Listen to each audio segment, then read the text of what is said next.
So on continuation with the previous class, we have seen what is antigen and what is antibody and what are the structures that involved in the antibody. So now types of antibody. So antibody is also called as immunoglobulin. So there are mainly 5 classes of immunoglobulins or 5 types of antibodies is there. You may denoted as IgG, IgM, IgD, IgE and IgA. So IgG stands for gamma, where IgM stands for mu, and IgD stands for delta, and IgE stands for epsilon, and IgA is for alpha.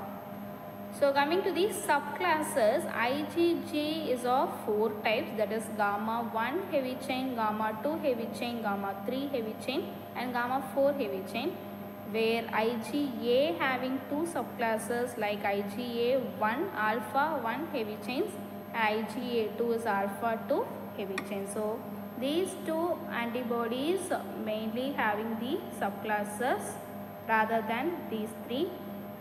So coming to the IgM antibody, so M is mu and it is the first antibody produced in response to the microbial attack by B cells. So once the pathogen attacks our body, it is the first antibody which is produced in our body, and it is largest antibody and it is found in the pentameric form. So penta in the sense 5 forms of in the structure, and it circulates in the blood and lymph nodes and constitutes of about 6% of total antibody content in the serum, and it is mainly involved in the agglutination process, and it has large number of antigenic sites. So we have seen the structure antigen binding sites. So this IgM has large number of antigen sites on its surface.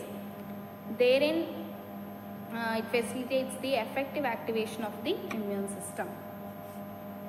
So coming to the IgG, it comprises 80% of total antibody content in the blood, and it mainly detoxifies the substance that are harmful and recognize the antigen antibody complex. And this IgG is the only antibody which transfers the immunity to the placenta through the fetus and protects the newborn baby or infant until its birth. And it is having the 4 subclass. Among these, only IgG3 heavy chains and IgG4 heavy chains possess the ability to cross the placenta, and which helps in the infant for the production of any disease.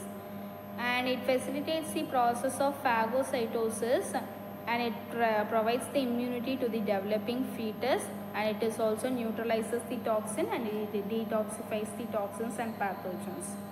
So coming to the IgA, it is usually found in breast milk, serum, saliva, fluids of the intestine, and IgA in breast milk protects the infant's gastrointestinal tract problems from microbial activity.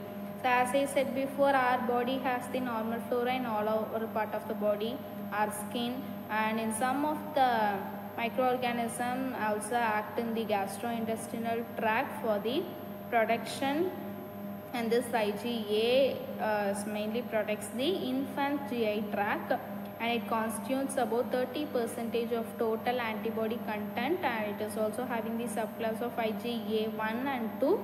And this IgA1 is highly found in secretions like serum, breast milk, saliva, fluids of the intestine, and moreover it is also called as secretory immunoglobulin. And further, it provides the first line of defense against the pathogen, and it limits the inflammation. So first line of defense we have seen in the immunity, natural immunity. So it equals the natural immunity.